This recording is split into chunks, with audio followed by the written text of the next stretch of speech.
자, 2022년 3월 6일 어떤 날입니까? 맞아요. 우리 교회가 첫 예배를 드린 그런 날입니다. 우리가 그날 이후로 지금까지 계속해서 교회에 관해서 말씀을 쭉 살펴봤습니다. 먼저 신조를 배웠어요.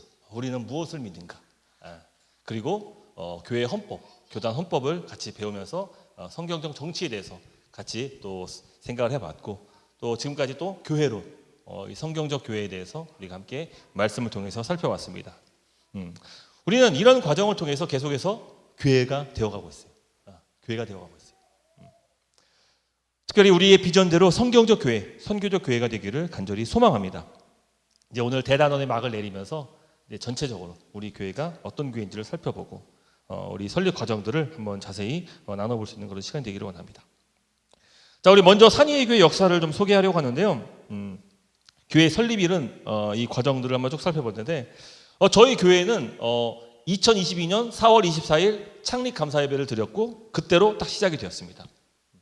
하지만 그 창립 예배 준비까지 우리 8개월 동안 개척에 대해서 함께 모여서 또 준비하는 과정을 거쳤습니다.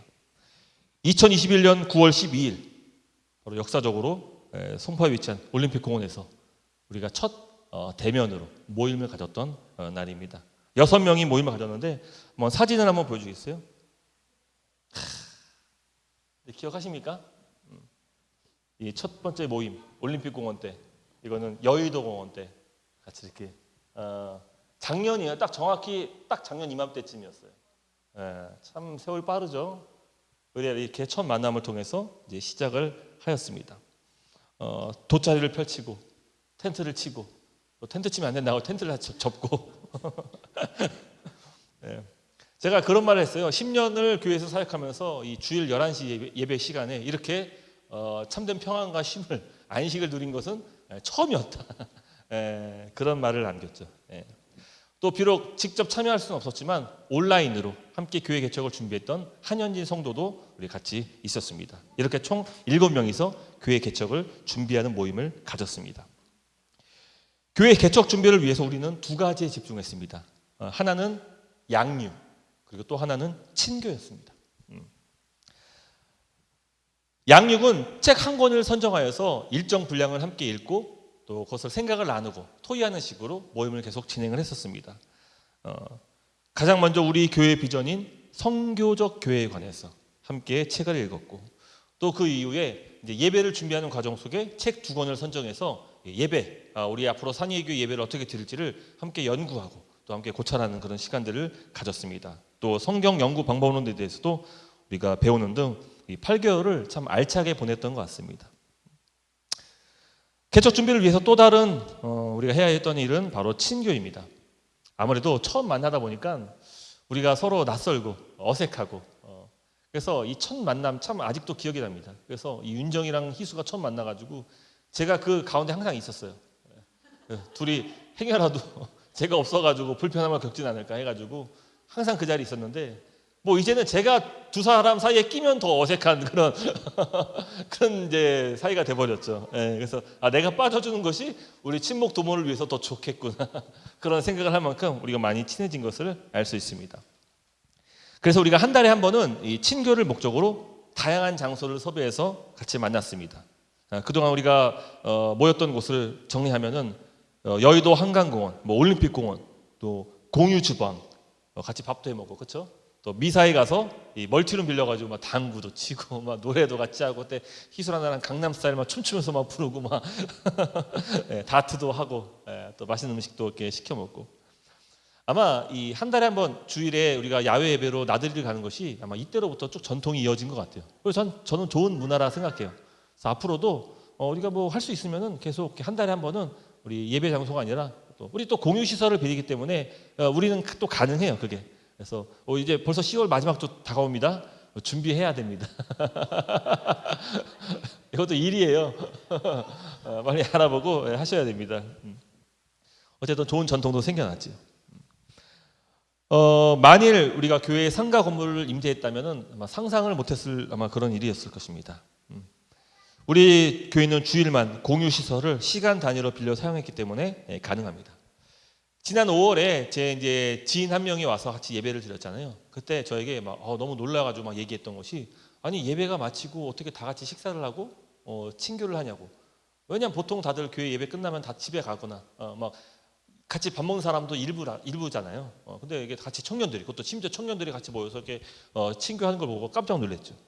근데 우리가 이제 친교 모임 이제 끝나고 교회 학교 예배, 또 오후 예배도 함께 드린다는 것을 알았으면 아마 더 충격에 빠졌을 거예요.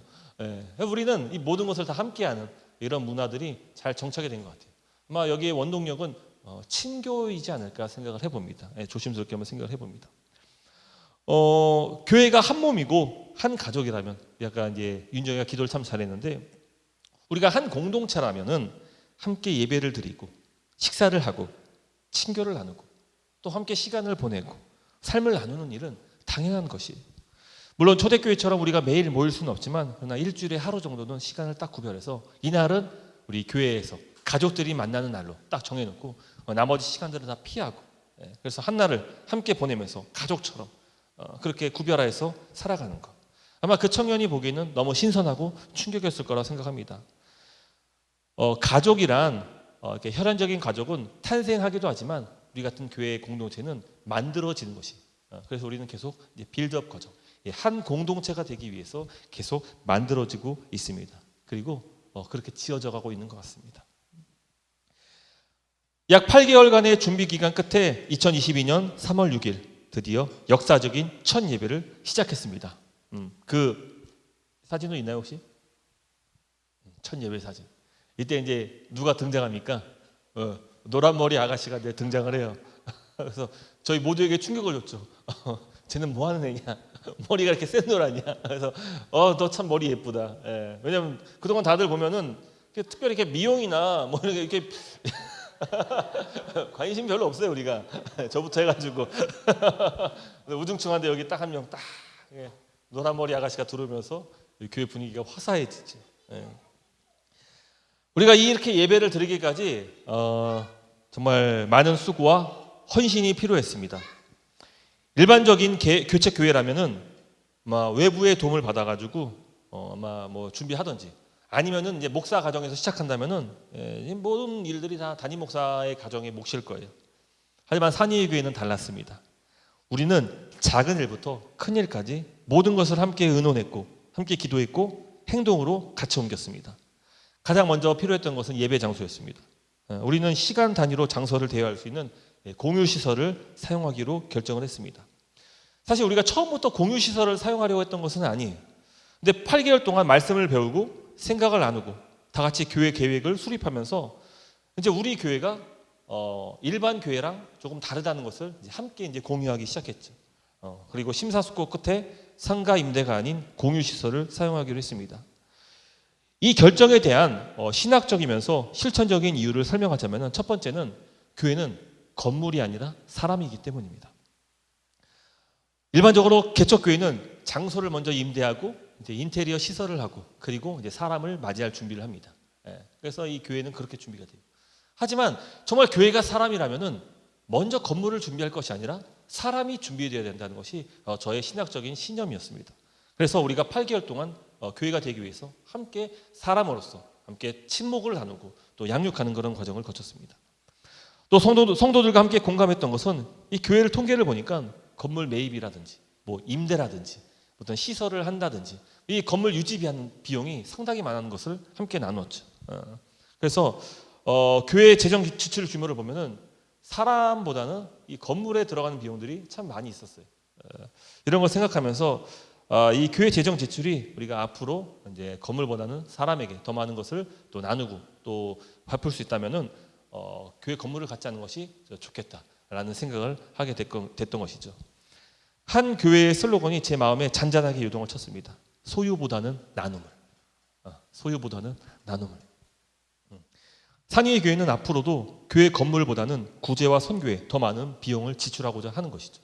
물론 지금은 교회 재정이 많지가 않기 때문에 지금 대부분 다 이제 교회 이제 이 상가 임대료로 많이 들어가고 있는 실정이긴 하지만, 그러나 앞으로는 우리가 더 많은 것에 더 많은 나눔으로 사람들을 섬길 수 있기를, 또 키워나갈 수 있기를 간절히 또 바라보는 바입니다. 자, 또 공유 시설을 결정하게 된 또 그렇죠. 우리가 8개월이 지나고 보니까 우리가 이 장소를 선택했던 것 중에 한 가지 이유가 아무래도 이제 우리 모이기 쉬워야 되잖아요. 보통 교회 개척 장소를 이제 목사님이 설정하시고 이제 성도들이 오는데 우리는 그렇게 출발하지 않고 성도들의 필요에 따라서 또 인접 지역에 또 교통량이 교통편이 좋은 곳으로 정하다 보니까 또 이곳으로 선정을 하게 됐던 것이죠. 자, 공유 시설을 결정하게 된 두 번째 이유는 바로 예배와 삶의 균형 때문입니다. 예배와 삶의 균형. 우리는 이제 공동체 예배와 일상 예배를 얘기하는데 제가 설교를 듣다가 한 목사님께서 하시는 그 얘기를 들었는데 어떤 청년이 목사님 찾아와가지고 목사님 제가 저쪽 계시는 저 장로님 때문에 신앙생활이 너무 힘듭니다.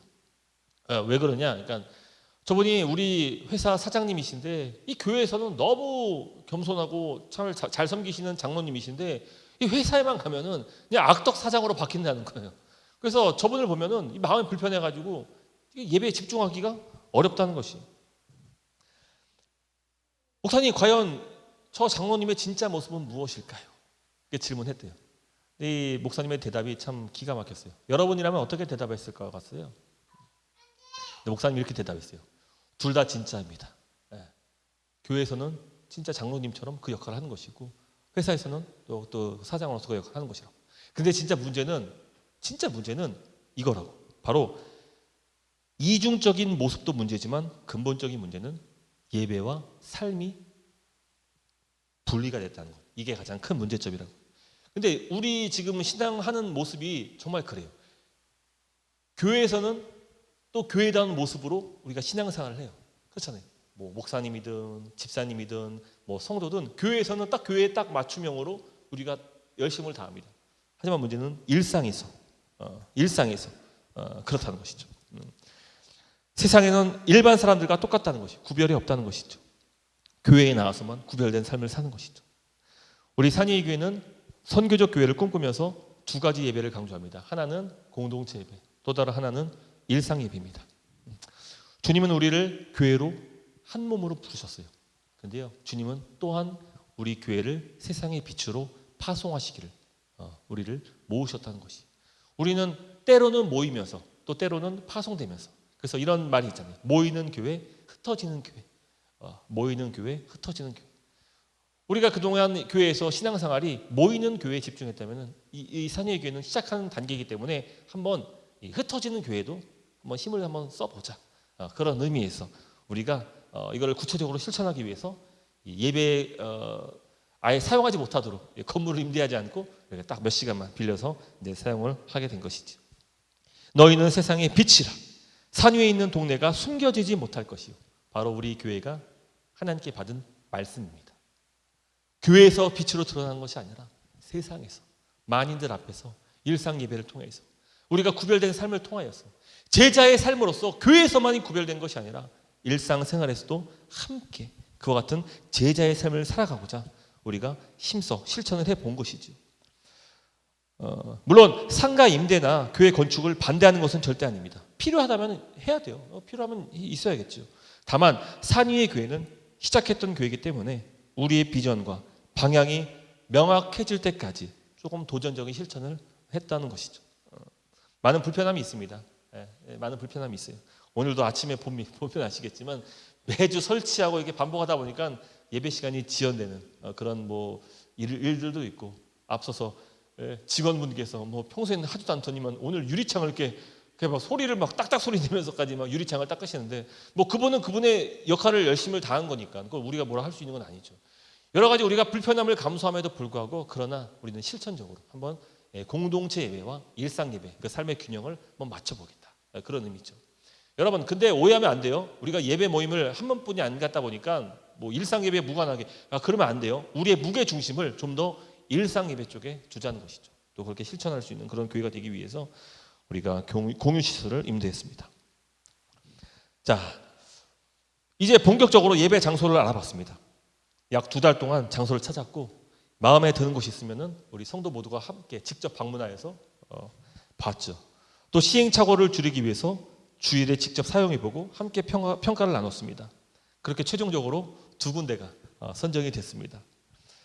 저 개인적으로 지금 와서 얘기하자면은 저는 A가 마음에 들었어요. 아마 여러분들도 눈치를 채셨을 겁니다. 하지만 결국 B로 선정이 되었습니다. 바로 지금의 장소입니다. 최종 결정 직전까지 이 목사인 제가 A를 마음에 든다는 것을 우리 성도들이 눈치를 채고 다들 쭈뼛쭈뼛 자기 의견을 내놓지 못하는 것을 제가 마지막에 결정하는 그 순간에 이제 발견을 했습니다. 뭐 당연한 일입니다. 왜냐하면 모든 교회 중요한 결정들은 다 목사님이 하시던지 아니면 교회 중직들이 해왔기 때문에 아마 여러분 스스로 어떤 교회 장소나 어떤 중요한 부분에 있어서 결정한다는 것 자체가 사실은 매우 낯설었을 거예요. 그래서 그 책임을 목사님께 돌리고자 아마 여러분들이 어떤 의견을 내지 못했던 것은 당연한 일일 겁니다. 지금까지 신앙생활을 그렇게 해왔기 때문이죠. 특히 청년들은 교회 운영에 참여한 적도 없었고 주도적으로 무언가를 결정해 본 경험이 없습니다. 항상 부교육자, 목사님의 결정과 지시에 움직이는데 익숙했습니다. 제가 이제 성도들 한 사람 한 사람의 마음, 생각을 이제 살펴봤고 결국 저는 A를 포기했습니다. 여러분, 제가 부교육자 생활을 10년을 해왔습니다. 그리고 저는 단연간 매일 교회 출근했고 거기서 이제 예배를 또 섬기고 또 돕고 이런 일들을 해왔어요. 그래서 이 교회가 어떻게 운영되는지 그 생리적인 것을 제가 잘 알아요, 누구보다. 그래서 A 교회를 선택했다면은 그에 관한 어떤 장점들이 분명히 있었습니다. 물론 B의 장점도 있지요. 하지만 제가 포기할 수 있었던 이유는 바로 우리 산이의 교회가 성경적 교회를 꿈꾸기 때문입니다. 교회의 모든 대소사는 회의를 통해서 결정한다는 것이 바로 산이 교회의 원칙입니다. 목회적 결정은 당회에서, 또 사역에 관해서는 재직회에서, 만일 성도 전체의 의견이 필요하다면 그것은 공동의회에서 그런 안건을 다루는 것이죠. 이것이 성경적인 정치고 바람직한 의사결정 구조라고 저는 믿습니다. 목사에게는 하나님께서 특별히 강도권을 주셨어요. 그게 뭐냐면은 설교권이에요. 설교할 수 있는 권한을 아예 목사에게만 주셨습니다. 근데 만약에 그 목사에게 의결권까지 주어진다면은 여러분 그것은 완전 독재가 될 수 있어요. 혼자 말도 독점하고 결정도 독점한다? 그건 독재자예요. 독재자. 담임 목사는 당회와 재직회와 공동의회의 의장입니다. 이게 뭐냐면은 의장이라는 것은요, 그 회의를 대표하는 사람이지만 근데 그 대표된 그 회의를 진행하는 역할을 맡는 거예요. 그래서 자기의 의견을 피력한다든지 내 마음대로 결정하는 그런 역할이 의장의 역할이 아니에요. 그래서 어떤 교회를 보면은 이제 교회 주보에다가 담임 목사 아무개라고 쓰기보다는 당회장 아무개 목사라고 쓰는 경우가 있는데, 당회장 하니까 어떻습니까? 그 이름의 무게가 담임 목사보다 당회장 뭔가 더 권위가 있고, 왜냐하면 모든 중요한 결정들은 다 당에서 내리기 때문에 거기에 회장이다 하면 무게가 있는 거예요. 하지만 정확한 명칭은 당회장이 아니에요. 당회 의장이 정확한 명칭입니다. 의장의 역할을 하는 거예요. 대통령이 아니에요. CEO가 아니에요. 모든 것을 자기 결정하는 것이 그게 교회 담임 목사 역할이 아니에요. 그래서 의장 역할, 함께 의견을 나눌 수 있도록, 또 의견을 모두 조합해서 좋은 성경적인 결정을 할 수 있도록 돕는 것이 바로 이 의장의 역할이지. 목사님께서 이제 주님께서 목사에게 위임하신 강도권, 설교권을 갖고 하나님의 말씀을 바르게 전하고 성도를 잘 양육하고 성경적인 직분자로 세우고 또 교회를 신방하고 성도의 삶을 돌아보고 성도를 축복하고 기도하고 위로하는 일, 그 일을 맡아 성도들을 보호할 수 있는 그 역할, 바로 하나님께서 목사인 저에게 주시고 목자에게 맡긴 역할이라는 것을 저는 믿고 그것을 감당합니다. 산위의 교회는 성경적 정치 원리에 따른 민주적인 교회 운영을 지향합니다. 그리고 개인적으로 저는 이곳을 선택한 것이 참 잘했다라고 생각을 합니다. 그래서 볼 때마다 참 좋은 결정이었다, 참 잘한 선택이었다라고 생각합니다. 아마 제가 결정했었다면은 이렇게 좋은 환경에서 우리가 예배하지 못했을 수도 있을 겁니다. 자, 이제 예배 장소가 준비되었으니까 우리가 이제 예배를 산위의 교회 예배를 결정을 했죠. 첫 예배를 위해서 준비해야 될 것을 정리하다 보니까 진짜 많았어요. 뭐 오프닝 영상, 뭐 찬양, 뭐 주보, 뭐 PPT, 자막, 영상 촬영. 이게 예배 순서에 필요했던 것이고, 또 찬양 인도자가 필요했고, PPT 자막할 사람 필요했고, 영상 촬영할 사람 필요했고, 또 식사를 예약할 사람도 필요했고, 막 일들이 많이 있었어요. 근데 보통 개척교회는 이 모든 일들이 다 누구의 몫이냐? 담임 목사의 몫, 아니면은 그 사모의 역할이었을 거예요. 하지만 우리 산위의 교회는 그렇지 않았습니다. 모두가 함께 그 역할을 분담했고 함께 우리가 이 일들을 준비를 했습니다. 여러분, 개척교회이기 때문에 모든 것이 허술하고 부족하고 틈이 보일 것입니다. 만약에 저 혼자 모든 것을 다 준비했다면 여러분 눈에는 왜 이건 왜 이거밖에 못 되지? 왜 이건 이렇게 부실하지? 왜 이런 부분은 왜 이렇게 하지 않지? 아마 이런 불평들이 있을 수 있을 거예요. 왜냐? 개척교회이기 때문에 그래요. 다 허술하죠. 부족하죠. 뭐 인력도 없고 뭐 자원도 없으니까. 근데 함께 만들고 준비하다 보니까 누구 하나 불평하지 않아요. 다 이해하는 거예요. 이런 점은 이렇기 때문에 이렇게 준비한 거고, 이게 부족한 거는 다 이런 사정이 있기 때문에 이렇게 부족한 거예요. 모두가 다 알다 보니까 누구도 불평하지 않고 오히려 그것을 감사히 여기고 수고한 사람들을 위해서 격려하고 위로하고 또 용기를 주는 그런 말들을 우리가 했던 것입니다. 참 감사한 것 같아요. 지금 와서 생각해 보니까. 판단, 비교, 비난은 쉽지만 그것들을 준비하는 일은 험난합니다. 우리 교회는 함께 헌신하기로, 함께 희생하기로 결정했습니다.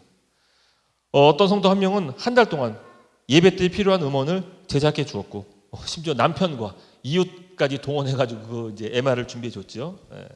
어떤 성도는 이 오프닝 영상을 한번 흔쾌히 또 승낙하고 그것을 열심을 다해서 제작을 해 주었습니다. 어떤 친구는 영상과 자막을 흔쾌히 맡아줬고 또 찬양 인도도 맡아주었습니다. 그러다 보니까 제 역할이 확 줄었어요. 저는 본연의 직무인 말씀을 전하고 예배를 인도하는 일에 더욱 집중을 할 수가 있었던 것이죠. 너무 감사했습니다. 우리 모두 수고하고 땀을 흘렸기 때문에 조금 어설프고 부족해도 비난하거나 비교하지 않았습니다. 참 감사한 일입니다. 산위의 교회 첫 예배는 성도 모두가 함께 이룬 첫 열매인 것입니다. 할렐루야, 아멘, 아멘. 우리는 또 창립 예배도 다 같이 준비했습니다. 뭐 초대장, 순서지, 출력, 뭐 답례품, 뭐 준비, 특송, 음원 제작, 심지어 하루 전까지 우리가 모여가지고 합숙하면서 우리가 모임을 또 준비를 했었죠. 기억나십니까? 이게 또 벌써 시간이 흘러가서 추억으로 남게 되었습니다. 이런 모습을 함께하면서 이제 우리가 가족이 되었구나. 우리가 함께하면서 공동체가 되었구나. 이런 생각을 많이 하게 되었습니다. 우리는 지금까지 1년이라는 시간을 함께하면서 점점 더 하늘 가족으로 만들어졌습니다. 그렇게 산위의 교회는 4월 28일 창립 감사 예배를 하나님께 올려드렸습니다. 남양주 장현에 위치한 순복음 창제교회에서 오후 4시에 50여 명이 참석한 가운데 우리가 예배를 드렸습니다. 창립 감사 예배에 참석한 멤버 중에 지금까지 계신 멤버로는 우리 최혜성, 한현진, 한연아, 조창식, 김희수, 양윤정, 김효린, 최원유, 최시훈 이렇게 총 9인입니다. 산위의 교회라는 이름표를 달고 하늘 가족으로 천국 심의 명부에 우리가 기록을 남겼습니다. 앞으로 사람들이 계속 교회에 들어올 수 있겠지만 그러나 이 1년 동안 이 교회를 개척하며 준비했던 우리 성도들의 수고와 흘린 땀들 저는 결코 잊을 수가 없을 것이고 이것이 반드시 하늘의 상급으로 하나님께서 기억하실 것입니다. 한 교회를 주님께서 파송하신 교회를 우리가 함께 세운 거예요. 할렐루야. 우리가 함께 세운 거예요. 목사 혼자 한 것이 아니라 여러분 함께 한 거예요. 참 의미가 있는 것이죠. 자, 이제 두 번째로 우리가 소개할 내용은 교회가 소속된 교단입니다. 교단. 산위의 교회는 기독교 대한 하나님의 성회 여의도 총회에 소속된 교회입니다. 사실 교단 등록을 이제 창립 예배를 이제 급하게 할 생각이 없었어요. 이제 뭐 시간이 되면 필요하다면 그것을 해야겠지. 근데 생각보다 빨리 교단 등록이 또 필요했습니다. 우리 교회 성도 한 친구가 이제 그 학교에다가 활동 증명서를 내야 되는데 거기에 이제 직인을 딱 찍고 교회 딱 명을 딱 기록해야 되는데 우리 교회가 그동안 이제 말레이시아에 있는 그 교회 이름을 빌려가지고 이제 바른길교를 이렇게 해왔는데 이게 이제 딱 교회 이게 안 되겠다. 이제 또 행정적으로 그게 이제 더 이상 불가능하다라는 것이 이제 얘기가 나와가지고 안 되겠다. 이 필요에 따라서 바로 이제 행정적인 절차가 필요하겠다. 그래서 이제 교단에 등록을 하고 이제 창립 예배를 이제 급하게 준비했죠. 근데 이게 하나님의 은혜예요. 이 모든 것이 다 하나님의 은혜 가운데 참 인도하심에 따라서 잘 준비가 된 것 같습니다. 그래서 우리가 교단에 가입을 하게 됐습니다. 저희 교단이 잘 알려진 것 중에 하나가 바로 이 여의도 순복음 교회일 겁니다. 세계 최대 단일 교회.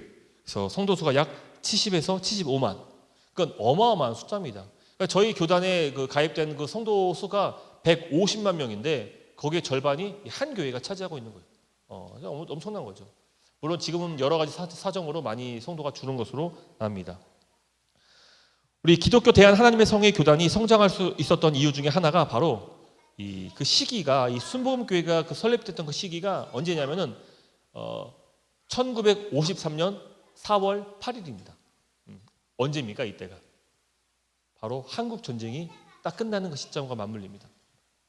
전쟁과 분단의 아픔을 겪고 가난과 질병으로 힘들어하던 그 시절에 모든 사람들의 의식 속에는 패배감이, 좌절감이, 절망감이 가득했습니다.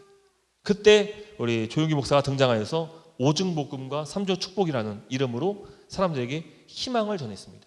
할 수 있다, 하면 된다, 해보자. 이 새마을 운동의 그 슬로건을 바로 이 조용기 목사님이 이제 그걸 제시한 거죠.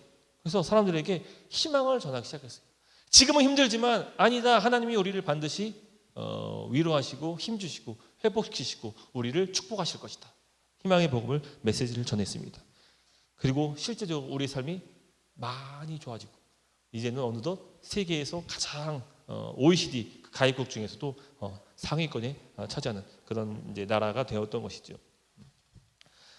예수를 믿으면 영혼이 잘 되고 범사가 잘 되고 몸도 강건해진다라는 요한 3서 말씀을 근거로 삼중 축복을 전하면서 사람들에게 절망감을 다시금 희망으로 바꿔줬습니다. 또 순복음 신학으로 알려진 오중복음은 제가 썼을 거예요. 중생의 복음, 성령 충만의 복음, 축복의 복음, 신유의 복음, 재림의 복음. 없나요? 안 썼나 봅니다. 이 5가지 오중복음이 있습니다. 또 저희 교단의 특징 중에 하나가 뭐냐면은 바로 이 성령 운동입니다. 오순절 교파이기 때문에 성령 운동을 강조합니다. 물론 보는 시각에 따라서 이 성령 운동에 대해서 오해할 수 있는 소지가 있습니다. 저는 성령 운동을 믿습니다. 지금도 성령이 역사하시고 교회를 세우시고 또 교회를 온전케 하시며 성령께서 말씀을 전하시고 또 깨닫게 하시고 아픈 자를 치유하시고 기적을 일으키시는 등 다양한 성령의 역사를 저는 믿습니다. 하지만 제가 바라보는 성령 운동의 핵심 가치는 기적이 아니라 바로 단결, 일치, 하나됨입니다. 저는 성령 운동의 가장 중요한 우리의 방향은 바로 하나됨이라고 믿습니다. 1906년도에 LA 아주사 거리에서 이제 오순절 운동이 시작됐습니다. 그리고 그것이 부흥이 됐고 또 이것이 이제 교단이 탄생하는 그런 계기가 되었습니다. 근데 그 성령 운동의 시작은요, 그 결과는요, 뭐 여러 가지 많은 일들이 있었겠지만 방언도 있고 뭐 예언도 있고 뭐 그런 것들도 있겠지만 가장 놀라운 역할은 뭐냐, 바로 당시 인종차별이 참 심했는데 백인과 흑인이 서로 따로 교회를 만들어서 예배를 드렸어요. 한 공간에서 예배하지 않았습니다. 우리가 에베소서 말씀을 살펴봐서 알겠지만 우리는 서로 원수 되었던 자를 그리스도의 십자가로 화목하게 하시고 또 우리의 한 몸 되게 하심으로 하나님과도 화목하게 하셨다고 말씀하고 있어요. 근데 교회가 세워졌지만 백인 따로 흑인 따로 인종차별이 존재했습니다. 하지만 이 성령 운동을 기점으로 백인과 교회, 흑인의 교회가 하나 되었습니다. 한 교회를 이루었습니다. 또한 흑인 목사가 담임하는 교회에 백인 성도가 찾아왔어요. 이건 놀라운 혁신적인 그런 일이었습니다. 그뿐입니까? 상류층과 서민들이 하나가 됐어요. 계층이 무너진 일이 바로 이 성령 운동으로 시작되었고요. 노예 제도가 없어지고 계층 간의 하나됨을 이루었습니다. 이것이 바로 저는 성령 운동의 결과라고 믿습니다. 산위의 교회는 여러 가지 논란이 되는 성령 운동을 저는 지향합니다. 반대합니다. 그것을 부정하는 것이 아니라 교회의 일치와 하나됨에 방해가 되기 때문이에요. 뭐 방언, 신유, 능력, 기적, 전 이런 걸 믿어요. 근데 이것을 그렇게 우리 교회의 어떤 사역에 중점으로 두지 않는 것은 이것이 교회 하나됨에 방해가 되기 때문이에요. 물론 사모합니다. 필요에 따라서 하나님께서 이와 같은 성령의 역사를 우리 교회에 부어주시길 간절히 소망해요. 근데 이것이 우리의 하나됨을 방해하고 분열을 조장한다면 저는 그것을 사역에 앞장세우지 않을 것입니다. 우리 교회는 바로 하나됨, 일치, 한 몸을 강조하기 때문입니다. 그런 점에서 산위의 교회는 사도신경의 고백처럼 거룩한 공교회, 즉 보편교회를 믿고 그 보편교회를 이루는 사역을 합니다. 이 보편교회란 이 좀 어려운 말인데 영어로는 카톨릭 처치예요. 카톨릭? 천주교? 그게 아니라 이 천주교랑 또 달라요. 이게 명칭은 같은데 이 개신교회 안에는 8개의 교파로 이루어졌는데 우리는 그러니까 천주교 말고요. 우리 개신교. 그러니까 기독교라고 하면은 거기에는 개신교와 천주교가 포함됩니다. 뭐 정교회도 있어요. 정교회. 근데 이 중에서 개신교, 바로 우리들 일반 교회들, 이 개신교 교회 안에는 8개의 교파가 있는데 이 모든 교파는요 서로 다른 교단들을 형성합니다. 그래서 무수히 많은 교단들이 있어요. 근데 우리는 왜 한 개신교냐? 바로 예수 그리스도를 동일하게 구주로 믿고 신앙 고백을 하기 때문에, 우리는 사도신경을 고백하기 때문에 모두가 다 한 보편교회라고 우리는 함께 믿습니다. 그래서 우리 사도신경을 고백하는 교회는 다 보편교회예요. 다 형제교회고 한몸되고, 우리는 모두가 다 그리스도 예수라는 이름으로 한 형제이고 한 자매라는 보편교회라는 것을 우리는 믿는 것이죠.